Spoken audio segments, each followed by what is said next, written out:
वो है dark cloud. Basically जो है ये पियर्सिंग पैटर्न का ही जो है एक अपोजिट है। ओके, तो यहाँ पर क्या होता है कि पहला जो कैंडल है वो बड़ी बॉडी वाला बुलिश कैंडल होना चाहिए ग्रीन कलर का, और दूसरा जो कैंडल है ना वो बड़ी बॉडी वाला रेड कलर का एक बेरिश कैंडल होना चाहिए। अब जैसा कि पहला जो कैंडल है वो ग्रीन कलर का है, तो इसीलिए इसकी ओपनिंग जो हमेशा नीचे से होगी और क्लोजिंग जो है हमेशा ऊपर की तरफ जाकर होगी। लेकिन जो उसके बाद का जो सेकंड कैंडल है ना उसकी ओपनिंग हमेशा जो है ऊपर की तरफ से होगी।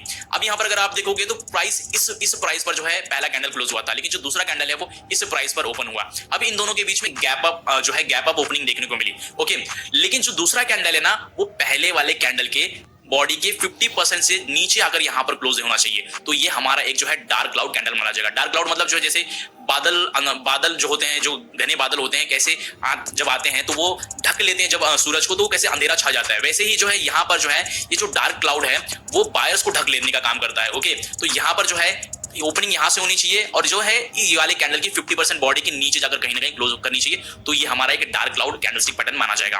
अब इसी चीज को अगर हम लोग जो है यहाँ पर चार्ट पैटर्न में देखेंगे तो स्टॉक का प्राइस ऊपर गया, नीचे आया, ऊपर गया, फिर नीचे आया, फिर ऊपर गया। ऊपर पर यहाँ पर हमको पहला जो कैंडल एक बुलिश मारुबोजो कैंडल दिखाई दिया। बेसिकली इसकी कोई शैडो नहीं है, काफी स्ट्रॉन्ग कैंडलस्टिक पैटर्न माना जाता है। लेकिन उसके बाद का जो कैंडल है ना हमको जो है यहाँ पर देखोगे तो एक गैप अप ओपनिंग देखने को मिली। इस प्राइस पर क्लोज हुआ था, इस प्राइस पर ये कैंडल ओपन हुआ। ओके, अब यहाँ पर अगर आप देखोगे तो ये वाला जो कैंडल जब ओपन हुआ तो यहां पर जो है इसने जो क्लोजिंग दी थी इस ग्रीन वाले कैंडल की 50% बॉडी के नीचे यहां पर जाकर क्लोजिंग दी।